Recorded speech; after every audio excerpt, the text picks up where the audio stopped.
Hello friends, কেমন আছো তোমরা সবাই? আবার চলে এলাম নতুন একটা ভিডিও নিয়ে। আজকে বানাবো চিকেন। তো সেই কারণের জন্য আমি আগের থেকে সব কিছু রেডি করে রেখেছিলাম। আজকে তোমার দাদা 3 দিন পর ডিউটি থেকে বাড়ি আসছে। ও প্রতিদিন বাড়িতে আসে না, কখনো 3 দিন তো কখনো 2 দিন পর পর আসে। তাই ভাবলাম ওর জন্য স্পেশাল কিছু একটা বানাই। ওর তো সব থেকে পছন্দের জিনিস হচ্ছে চিকেন।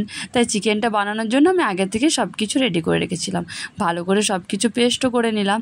এদিকে চিকেনটাও আমি আগে থেকে ধুয়ে রেখেছিলাম। কড়াইয়ে তেল গরম হয়ে এসেছে, দিয়ে দিলাম গোটা গরম মশলা, শুকনো লঙ্কা, তেজপাতা আর কটা গোটা জিরে। চাইলে তোমরা জিরেটা স্কিপও করতে পারো, আমি নতুন কিছু ট্রাই করার জন্য জিরেটা দিয়েছি। এবার দিয়ে দেবো পেঁয়াজটা আমি আজকে খুব বেশি ভাজবো না, একটু হালকা বাদামি করে ভাজবো, কারণ তার সাথে আমি চিকেনটাকে ভাজবো বলে। চিকেনটাকেও দিয়ে দিলাম।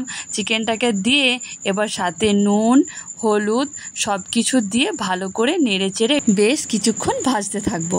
ভাজতে ভাজতে যখন একটু কালারটা চেঞ্জ হবে আর চিকেনের স্মেলটা চলে যাবে, দিয়ে দেবো আলুটাকে দিয়েও চিকেনের সাথে ভালো করে ভাজবো। ভেজে নেওয়ার পরে বেটে রাখা মশলাটা দিয়ে কষতে থাকবো। এই যে দিয়ে দিলাম বেটে রাখা মশলাটা দিয়ে বেশ কিছুক্ষণ কষে নেব। বেশ কিছুক্ষণ কষতে কষতে যখন কালারটা একটু আসবে, তখন দিয়ে দেব পরিমাণ মতন একটু চিনিটা দিলে নুনের ব্যালেন্সটা ঠিক থাকে।